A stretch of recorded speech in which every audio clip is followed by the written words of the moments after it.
खोऱ्याचं असेल, भले कृष्णा खोऱ्याचं असेल, मग गोदावरी खोऱ्याच्या माध्यमातून संभाजीनगर असेल, जालना असेल, हिंगोली असेल, परभणी असेल, नांदेड असेल, बीड सुद्धा असेल काही प्रमाणात, आणि कृष्णा खोऱ्याच्या माध्यमातून लातूर, धाराशिव आणि बीड जिल्हा असेल.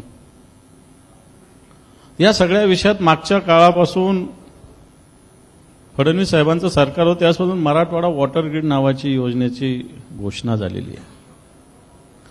आणि मला आठवतं 16 सप्टेंबर 2023ला मराठवाड्यात मंत्रिमंडळाची बैठक इथं झालेली आहे आणि त्याच्यात जवळपास 46,000 कोटी रुपये ची मान्यता सरकारने मराठवाडा वॉटर ग्रीड या प्रकल्पासाठी दिलेली आहे. हा एक विषय आहे.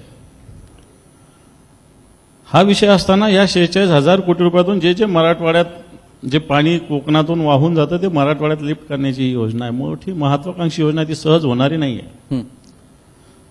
सरकारने घोषणा केलेली आहे. या घोषणेच्या मागे आहोत आम्ही, सपोर्ट आहे आमचा, म्हणजे विरोध असायचं काही कारण नाही, अख्ख्या मराठवाड्याचा आहे. पण दुर्दैव आता 2025 आला, अजून फक्त सर्वेक्षणाला 61 कोटी रुपये आलेले आहेत. हा एक मुद्दा.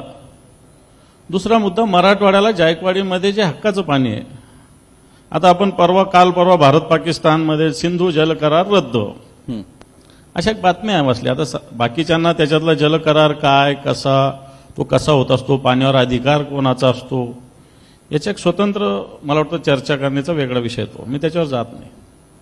परंतु मराठवाड्यात जायकवाडीला जे पाणी येतं, हे पाणी नाशिक नगर जिल्ह्यातून येतं आणि या पाण्यावर सगळ्यांचा समान अधिकार असतो, ज्याला समन्यायी पाणी वाटप अशा पद्धतीनं मोठी चर्चा होऊन सुप्रीम कोर्टापर्यंत विषय जाऊन त्याच्याविषयी स्पष्ट धोरण ठरलेलं आहे. बरोबर.